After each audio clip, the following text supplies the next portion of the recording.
Hey everyone, okay, so today we're going to be going through the basics of makeup, which is foundation.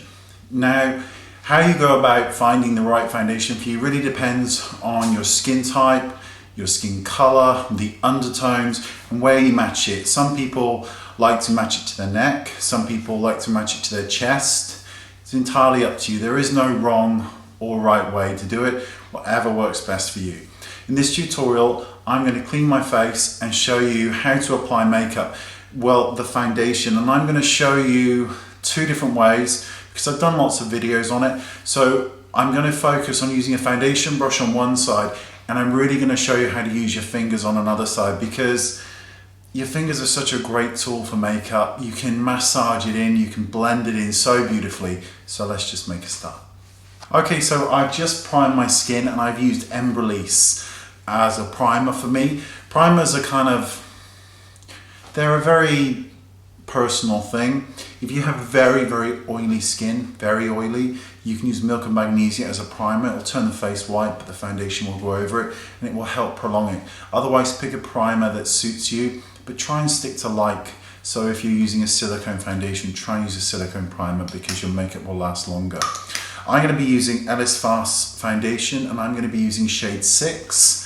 It's just a gorgeous foundation and I'm going to be using one pump of it. I'm going to start off on this side of the face just using my fingers, and I'm just dotting it onto the skin, and then I'm kind of smearing it onto the face, onto the nose, underneath the eyes without really pulling at the skin, because sometimes foundation alone is enough to even out the skin tone underneath the eyes. If you don't need to use concealer, don't use concealer. And when you're going in downward strokes, particularly if you've got facial hair or that light kind of facial hair, going in a downward stroke is really helpful. But you can also really massage it into the skin so that you're really working it into the skin. And there are certain areas on the face, for me it's here on the top of the cheekbones, where I really like to sort of massage in the product and then pat the product in, because I have areas of pigmentation and high color on my upper part of my cheekbones.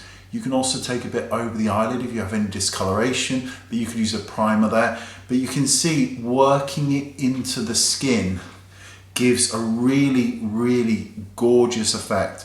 And you know, we're all taught foundation brushes are amazing, and they are, but your fingers are wonderful too.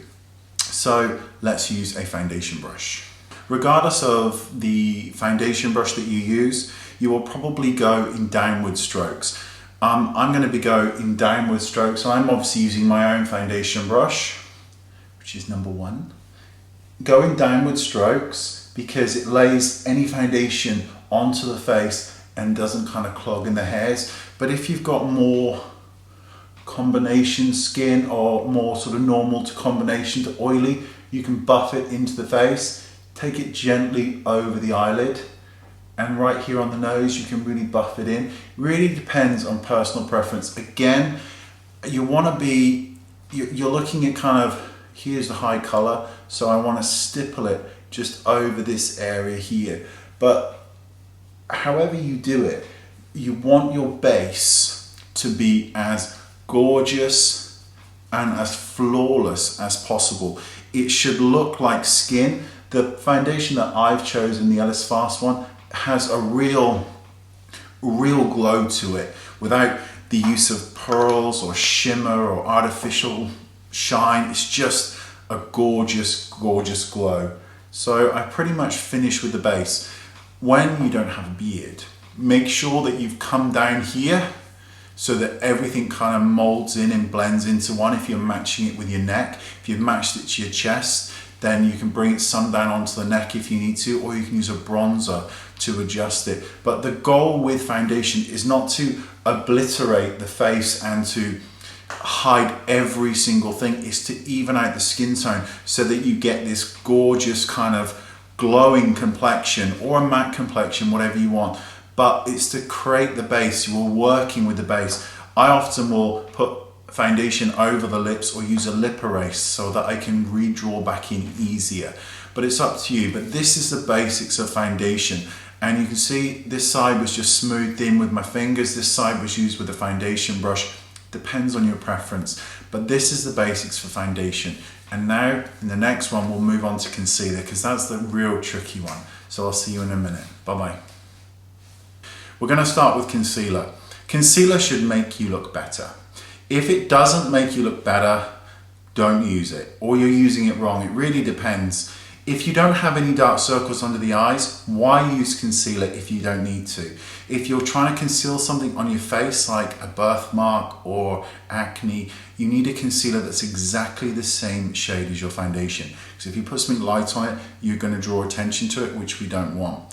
For this tutorial, I'm going to be covering some under eye circles and talking you through it and other areas that you may want to kind of conceal or highlight. When you're dealing with concealer, you can pick a concealer that is the exact shade of your foundation or one that's a shade or two lighter, but err on the side of caution. For this tutorial, I'm using purely concealer, not a corrector, which is a great product to use. Because I've used the Ellis Faas foundation, I'm going to use the same Ellis Faas, but I'm going to use it in a concealer form. I've taken shade 5, which is lighter than the foundation, which was a shade 6. Now, you can't see it so much here, but I have a bit of discoloration and darkness just here on the inner part of the eyes. So why would I want to conceal all the way around when I don't need to? So I'm going to put the concealer right here, just where there is a darkness. And you see here, I'm going right into the inner kind of part here, because this area gets dark. And by highlighting this or putting some lighter color in there, it will brighten up the face and make it look a bit lovely. Now, I've put some concealer here. I like to leave concealer on the face for a little while so that it starts to warm up and it gets a little bit tacky, so it's easier to blend. Now, you can also put perhaps a little bit right on the bridge of the nose, just for highlighting purposes. And you can also come up here, just a tiny bit as well.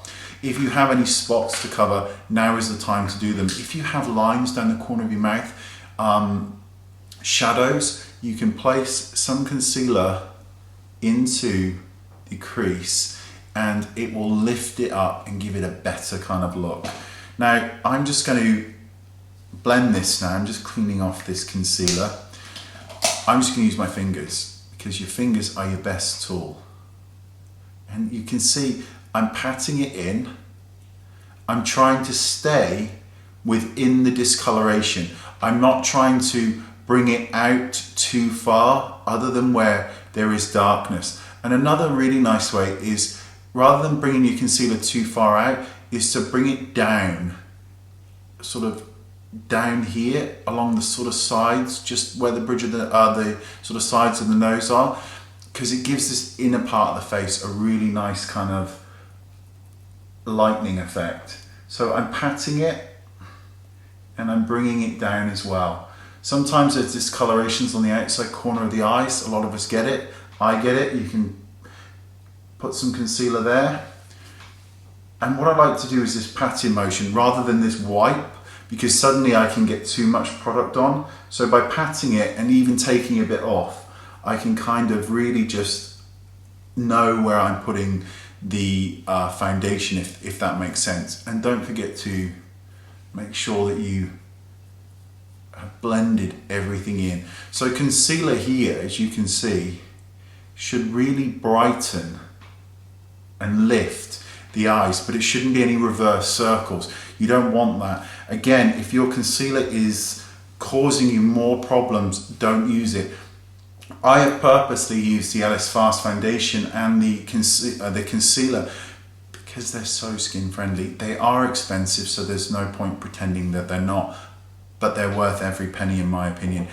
You should, I think with base, you really should spend a little bit more money so you can get a really gorgeous effect. But that's how I would conceal. If you have more darkness, then you conceal where the darkness is.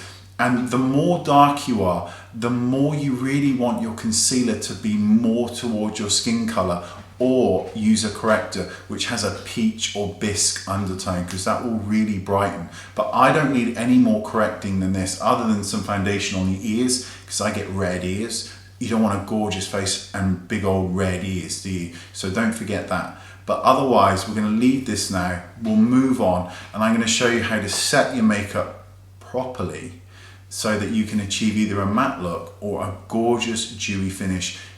So I'll see you in a second. Bye bye.